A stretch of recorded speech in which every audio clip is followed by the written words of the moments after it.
Bookish friends. Welcome to another From Pages to Screen video. Today, in the last days of victober, I'm going to talk about the adaptations of one of my favorite Victorian books, The Picture of Dorian Gray by Oscar Wilde. I will compare the original work with its four different adaptations. The Picture of Dorian Gray is a novel that is written by Irish writer Oscar Wilde. A shorter novella-length version was published in the July 1890 issue of the American periodical Lippincotts Monthly magazine. The novel-length version was published in April 1891. The story revolves around a portrait of Dorian Gray painted by Basil Hallward, a friend of Dorian's and an artist infatuated with Dorian's beauty. Through Basil, Dorian meets Lord Henry Wotton and is soon enthralled by the aristocrats' hedonic worldview that beauty and sensual fulfillment are the only things worth pursuing in life. Newly understanding that his beauty will fade, Dorian expresses the desire to sell his soul to ensure that the picture, rather than he, will age and fade. This book is Oscar Wilde's only novel, and it was subject to much controversy and criticism in its time, but has come to be recognized as a classic of Gothic literature. I first read The Picture of Dorian Gray about, I think, 6 years ago. Of course, I knew the general plot of the book and thought it was very interesting, but what I didn't know that this book was an excellent piece of literature and Oscar Wilde is a writing genius, actually. Like I said, the plot is very interesting, but it's basically a very creative version of Goethe's Faust, a man selling his soul to achieve something that he wants. Aside from the writing style and the plot, characters' incredible complexity, especially Dorian's character slowly deteriorating and going back to the dark side, was fascinating to read about. And although he's not a very sympathetic character, Lord Henry Wotton, I think, had the best lines in the novel. The fact that Oscar Wilde was a playwright was seen in the very engaging dialogues too. Although I have another favorite Victorian book, I will say that if you only read just Victorian book, I think you should read The Picture of Dorian Gray by Oscar Wilde. This fantastic novel was adapted to theatrical films numerous times, starting from 1910, then 1913, 1915, 1916, 1917, 1945, 1970, and lastly in 2009. Then of course it was adapted as TV works in 1961, 1973, 1983, twice in 2004, 2007, 2018, and lastly in 2021. I have to mention that some of these adaptations are the modern adaptations of the story. I chose to focus on 4 faithful movie or TV movie adaptations as regards to the time period and having a sufficient length of at least 1.5 hours to cover the story. The first version that I will cover is 1945 version. This is an American horror drama film released in June 1945 by Metro-Goldwyn-Mayer. The film is directed by Albert Lewin and stars George Sanders as Lord Henry Wotton, Hurt Hatfield as Dorian Gray, and Angela Lansbury as Sybil. Shot primarily in black and white, the film features 4-color inserts in 3-stripped Technicolor of Dorian's portrait. The first 2 inserts picturing a youthful and beautiful Dorian Gray portrait, and the second 2 degenerate picture of Dorian Gray, of course. The second version that I will cover is 1973 version. This film is directed by Glenn Jordan. The screenplay was written by John Tamerlane. The movie stars Shane Bryant as Dorian Gray, Charles Aidman as Basil Hallward, Nigel Davenport as Henry Wotton, and Vanessa Howard as Sybil Wayne.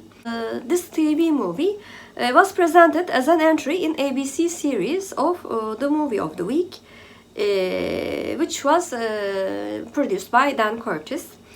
And he was previously the creator and the producer of the ABC afternoon daytime gothic soap opera Dark Shadows. The next version that I will cover is 1967 version. This is a television play episode of BBC One anthology television series Play of the Month. The movie stars Peter Firth, Jeremy Brett, and John Gielgud. This movie of the week was first broadcast on 19th of September 1976.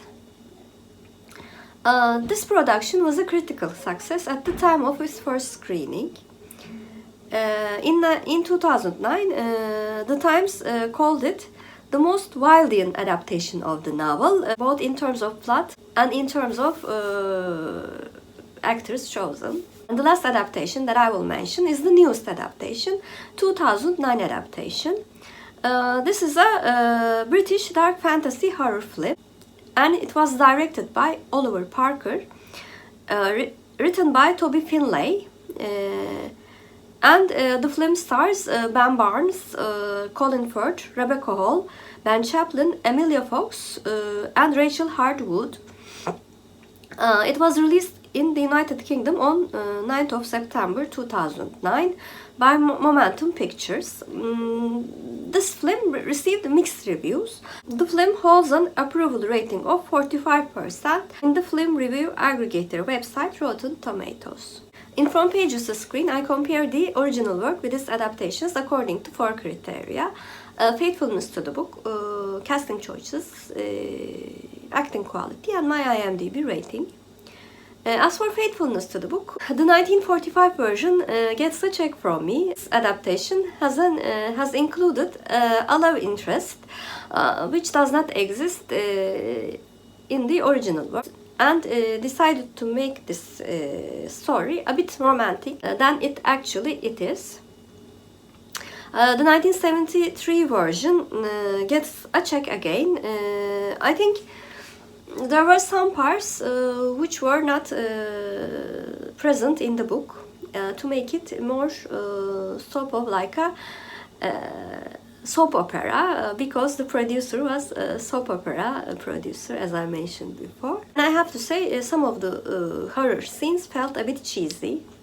The 1976 version was the most faithful adaptation.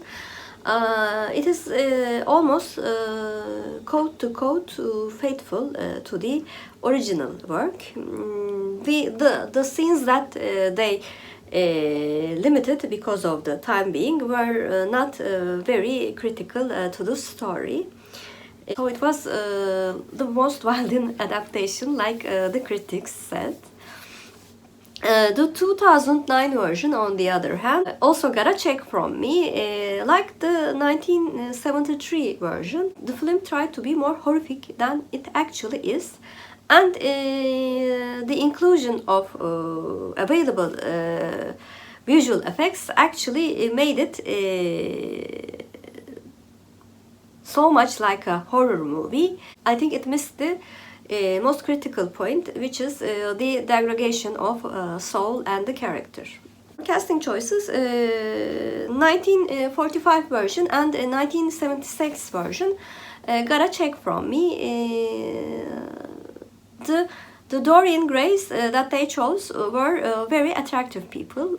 On the other hand, it did not fit the Dorian Gray described in the book in terms of eye color and hair color. The 1976 version was the description of Dorian Gray actually, and the other characters were also very on point with the characters described in the book. The 2009 version also got a check, though I think Ben Barnes is one of the most attractive people in the cinema industry. His looks also did not fit with the book.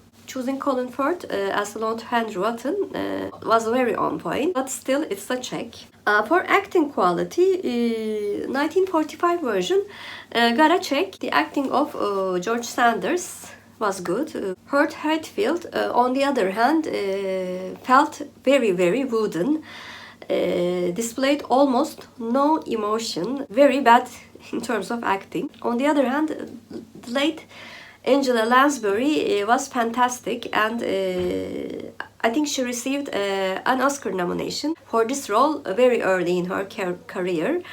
And I listened to an interview of Lansbury about this movie, in which she said she did not know what she was doing, and I think that was very modest of her, because I think she deserved that Oscar nomination in that role. She was the pure angelic Sybil Vane in every aspect. The 1973 version got a check again. I thought the actors did a very good job, but nothing stood out for me. The 1976 version got a plus. I thought John Gielgud's Henry Wotton was what I imagined Henry Wotton to be in the book. I really did like Peter Firth's Dorian Gray. He wasn't wooden, but he wasn't overly acting like Dorian Gray should be. He should not portray so many emotions in so loud ways. And Jeremy Brett was also professional, like every role in his career. Finally, 2009 version also got a check. I really did like Colin Firth as Lord Henry Wotton, as I've said before. He wasn't as good as 1976 version, but he was very decent, and he was annoyingly charming, like that devilish character should be. Although I think he's very, very attractive. Ben Barnes did not do a good job. He was very wooden, like the 1945 version. And his acting in horrific scenes was over the top. There was no middle ground for him. But Ben Chaplin and Rebecca Hall did a very decent job of portraying their characters. So overall, it was a check again. Lastly, for my IMDB ratings, I gave 1945 version a 7 out of 10. I thought it was a good adaptation considering the time it was produced.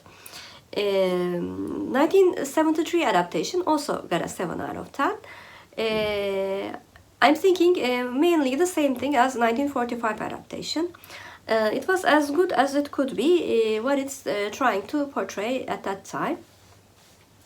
1976 adaptation I think was the best, and it got an 8 out of 10 from me. I think it did a very decent job of making this adaptation more like a stage play. Because as I said before, I think it could easily be adapted into a theater. I think they did a very decent job of making a very faithful TV movie adaptation.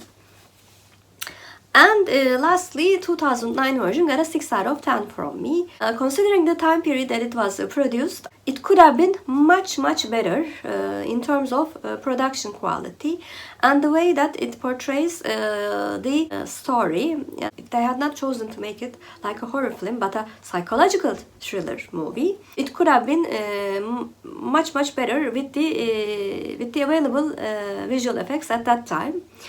With such an all-star casting, I think this movie missed a big chance of being a very good adaptation, but instead become a very mediocre adaptation of the book. So this was my a bit lengthy comparison of one of my favorite Victorian books, The Picture of Dorian Gray by Oscar Wilde, with its 4 movie adaptations. So overall, I can say that with the current quality of both TV productions and movie productions, a much better and faithful adaptation of The Picture of Dorian Gray is waiting for us in the future. I hope that this will become a reality. Please comment down below, have you read the book or watched any of the adaptations that I mentioned in this video?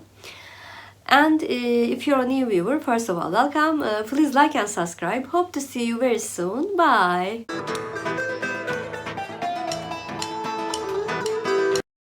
As for Turkish word of the day, since the picture of Dorian Gray portrays his sins, I thought sin should be the word of the day. Sin means günah in Turkish, and günah is our Turkish word of the day. Have a good day!